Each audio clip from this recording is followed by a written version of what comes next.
Salve, rapaziada, tudo bem com vocês? Eu sou o PM e tá começando mais um vídeo aqui no Expresso Tricolor. E hoje vamos falar sobre Lucas Crispim e Iago Pikachu. Até que ponto as ausências dos alas do Leão podem ser prejudiciais para a sequência da temporada. Chegou aqui no vídeo, papoca o dedo no like, o like é muito importante para fortalecer o nosso trabalho. Se inscreve no canal se ainda não for inscrito e vem com a gente.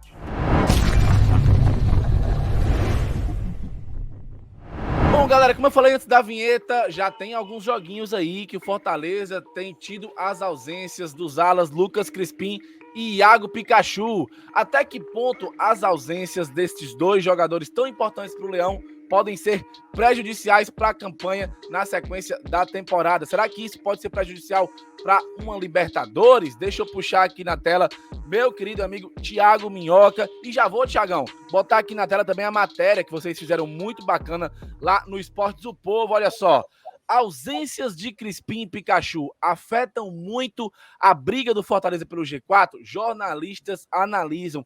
E aí, Thiagão, vou até colocar aqui para o final da matéria, que já tem a opinião do nosso querido Afonso Ribeiro, e ele fala o seguinte, ó: a gente já tinha debatido o quanto eles iriam fazer falta. Os números comprovam isso. Eles participam muito dos gols do Fortaleza, são muito importantes para as jogadas fluírem pelos lados do campo, na construção dos lances. Não há substitutos no elenco à altura. No lado direito, o Vojvoda não conseguiu encontrar a peça ideal. Testou o Edinho, o próprio Daniel Guedes, o Oswaldo no decorrer dos jogos. Nesse jogo contra o América Mineiro, começou com o Ederson na esquerda. O Bruno Melo era a escolha óbvia, mas tem outras características comparado com o Crispim. Isso pesa muito e tira boa parte da força ofensiva do Fortaleza. Time não conseguiu fluir como em outras vezes. E aí eu volto aqui para ti, Thiagão, que aqui já tá a tua matéria, mas eu vou tirar da tela e puxar para tu conversar um pouquinho com a gente. Cara, de fato, são duas peças muito importantes para o elenco. Como o Afonso falou, são peças que não têm substitutos à altura. Mas nessa altura do campeonato, não tem como o torcedor do Fortaleza ficar lamentando e ser tão repetitivo. Ah, não tem substituto à altura porque não contratou. Então, de que forma tu acha que a ausência destes dois podem ser prejudiciais? E será que existe uma luz no fim do túnel para que o Vojvoda possa encontrar, quem sabe, se não são as peças de reposição que possam substituir a altura, mas quem sabe numa mudança de formação tática, não seja talvez aí uma solução para que ele faça esse time da liga? Fica à vontade, seja bem-vindo, meu amigo. Pois é, fala PM, mais uma vez obrigado aí pelo convite, né, ao pessoal, todo mundo que acompanha aqui no Expresso. Olha, a gente tratou isso lá no Footcast, né, no podcast lá do Povo, sobre essa situação, né, e aí a gente, até analisando, a gente já tinha falado sobre essas questões. Na verdade, de uma maneira geral, a gente sabe que no futebol, e aí você pode pegar qualquer equipe, mesmo aquelas que têm mais qualidade e tudo mais, as equipes mais ricas do Brasil, como o Flamengo, Atlético Mineiro, Palmeiras, essas equipes, quando perdem os jogadores chamados titulares, elas sentem um pouco devido a uma característica específica que um jogador consegue acrescentar para a equipe, para o funcionamento da equipe.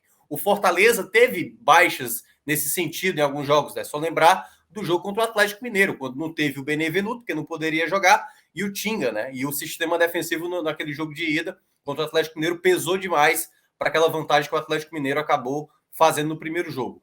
Sem os dois alas hoje do Fortaleza, eu vejo uma certa dificuldade para algum dos lados, que para mim, no caso, é mais o lado direito ali com o Pikachu. Porque no lado esquerdo, quando a gente pega o jogo contra o Atlético Paranaense, o Atlético Paranaense, uma equipe ali que não era a principal, estava focado muito no jogo da volta da Copa do Brasil, mas o funcionamento pelo lado esquerdo, você vê que, apesar de ser diferente, por exemplo, o Crispim, ele é um construtor, é um jogador que pega a bola pelo lado esquerdo, constrói, ataca bem, é uma função que o Vojvoda conseguiu fazer o Crispim ser um jogador muito mais importante do que a gente imaginava no começo da temporada, que todo mundo imaginava como um meia central, e ele caiu muito bem ali pelo lado esquerdo, mas você percebe, por exemplo, com o Bruno Melo, que ele é um jogador que entra mais na área, é um jogador que apoia mais pelo lado esquerdo, e você tem, pegando o jogo contra o Atlético Paranaense, o próprio Lucas Lima, como esse ponto em que a bola circula mais. É o jogador que mais recebe bola, que mais distribui bola,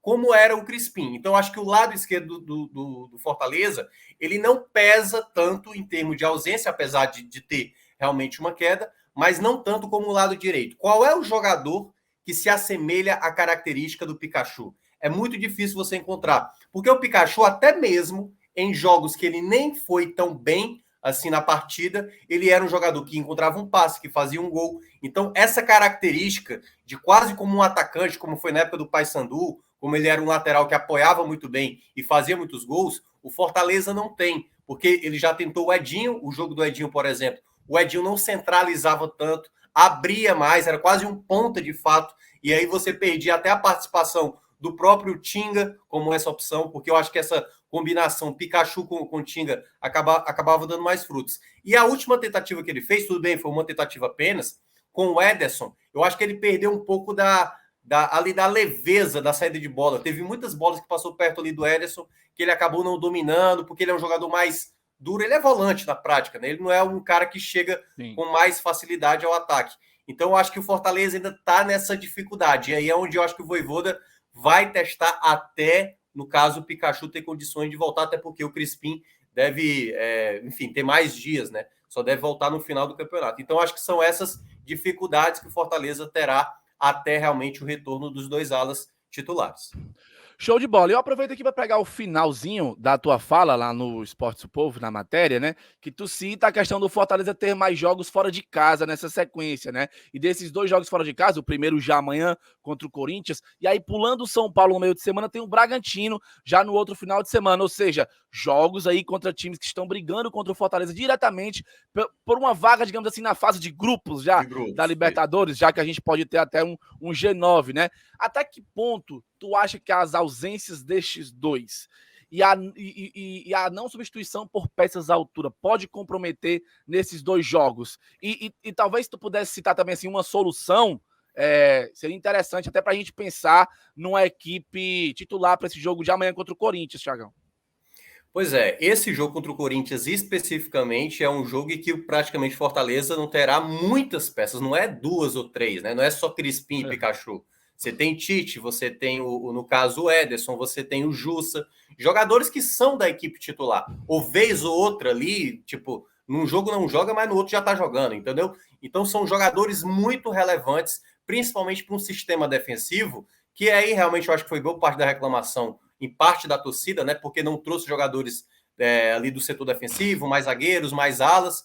Só que eu acho que esse jogo, o Fortaleza vai ter que compensar muito na entrega, na disputa de bola, porque é um jogo que você não vai ter a sua qualidade técnica, ou seja, jogadores mais técnicos à sua disposição. E o banco de reservas também vai ter uma limitação de jogadores com qualidade que possa te acrescentar. Então, boa parte dos jogadores que jogaram, os aspirantes, podem ser acionados, né, como foi, por exemplo, no último banco de reservas, que a gente viu, por exemplo, ali o João Paulo, a gente viu outros jogadores, o Natan também, né, que esteve ali listado. Então, para o jogo contra o Corinthians, eu acho que esse é um jogo que o Fortaleza tem que pelo menos se entregar para fazer de tudo.